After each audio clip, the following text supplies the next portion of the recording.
कळंबा इथल्या महाराष्ट्र नगरातील रणवरे कॉलनीतील एका बंगल्यात मंगळवारी सायंकाळी 7 वाजता भीषण स्फोटाची घटना घडली होती। या स्फोटात बंगल्याच्या तिन्ही बाजूच्या भिंती पडल्या तर शेजारी घरांच्या खिडक्या फुटल्या। परिसरात झालेल्या मोठ्या आवाजाने नागरिक भयभीत झाले होते। पोलीस अधीक्षक निलोत्पल आणि अधिकाऱ्यांनी घटनास्थळी भेट देऊन तात्काळ तपास सुरू केला। अवघ्या 12 तासात या स्फोटातील प्रज्योत पवार, अभिजित चौगले आणि प्रसाद चौगले यांना करवीर पोलिसांनी अटक केली। मालमत्तेच्या वादातून हा प्रकार घडल्याचं समोर आलंय। कळंबा इथल्या महाराष्ट्र नगरातील रणवरे कॉलनीत मंगळवारी सायंकाळी स्फोटाची भीषण घटना घडली होती। मोठ्या तीव्रतेचा स्फोट झाल्यानं बंगल्याच्या भिंती कोसळल्या तर शेजारील घरांना तडे गेले।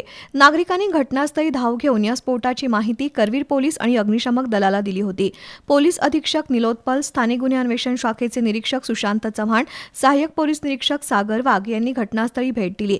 दरम्यान पोलीस अधीक्षक निलोत्पल यांनी बॉम्ब शोध आणि नाशक पथक, फॉरेन्सिक तज्ज्ञ यांना घटनास्थळी बोलावलं।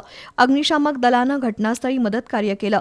पंचनाम्यात जिलेटिनच्या कांड्यांचे अवशेष आढळले, त्यामुळे हा घातपात असल्याचं तपासात निष्पन्न झालं। दरम्यान निरीक्षक सुशांत चव्हाण यांनी वेगवेगळी पथकं तयार करून या स्फोटातील संशयितांचा शोध सुरू केला। राधानगरी तालुक्यातील परिते इथं संशयित लपल्याची माहिती पोलिसांना मिळाली। तिथं जाऊन या पथकानं अभिजित चौगले आणि प्रसाद चौगले यांना ताब्यात घेतलं। त्यांच्याकडे सखोल चौकशी केल्यानंतर कळंबा इथल्या बापूराम नगरातील प्रज्योत पवार आणि मनीष पेठे यांच्यात या बंगल्याच्या मालमत्तेवरून वाद सुरू असल्याचं समजलं। त्यातूनच जिलेटिनच्या कांड्यांद्वारे स्फोट घडवून आणल्याची कबुली त्यांनी दिली।